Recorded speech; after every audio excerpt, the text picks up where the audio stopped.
Joji introduced me to the favorite actor I have for the last 1 year, and I think for life he is going to be one of my all-time favorite actors.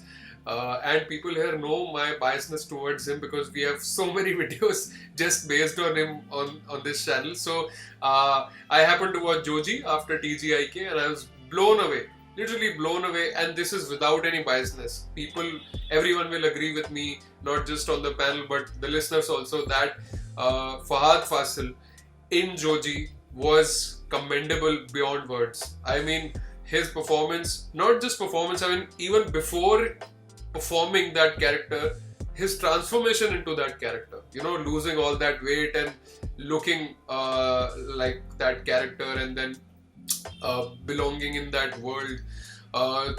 And of course, any adaptation of Macbeth is always special. We have already seen it with Maqbool before. So a very interesting take on Macbeth, like a partial adaptation. So guys, for you both, I'm sure you had seen Fahadh Faasil's work before Joji also, so it was not as overwhelming for you as it was for me. But what stood out for you in Joji? What you think was so special about that film that it makes our list? Can I go ahead first? Yeah, sure.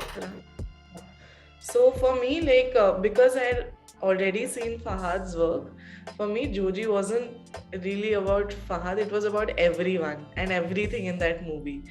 It was an ensemble cast, and also an adaptation of Macbeth needs a cast like that, because every character is important. Every character has a huge role to play in the plot.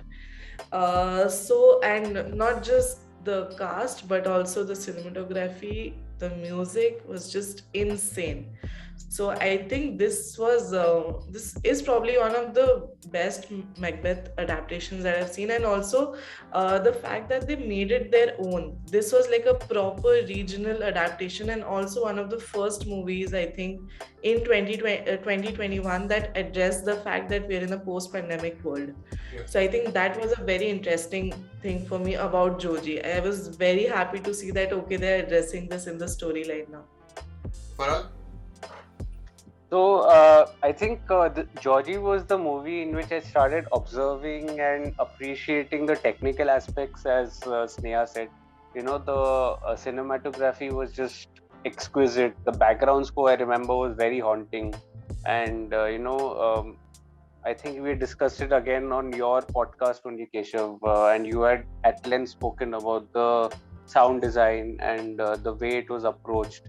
So I was really impressed by that. Just added to that atmosphere of that film. It was so well done. Of course, Fahadh Faasil is a genius. I think earlier in that week, there was Irul, which was met with mixed responses, but then Joji just made everyone forget about that. And the phenomena of Fahadh was, I think, born not only on this channel but also on in other viewers who weren't at that point privy to watching films with subtitles. Would it be fair to say that Joji actually, since we were in pandemic and consuming more content on OTT platforms, would it be fair to say that Joji actually took Fahadh to North Indian households as well?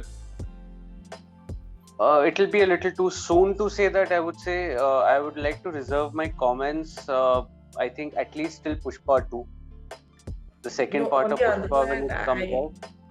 I feel that Fahadh became popular in North Indian homes after probably Kumbhalangi Nights. People started recognizing him because a lot of my friends recommended me Kumbhalangi Nights, and I watched it because of them. So I think it's one thing for avid cinema goers like us to know about him, but I'm talking when it comes to the layman in North India.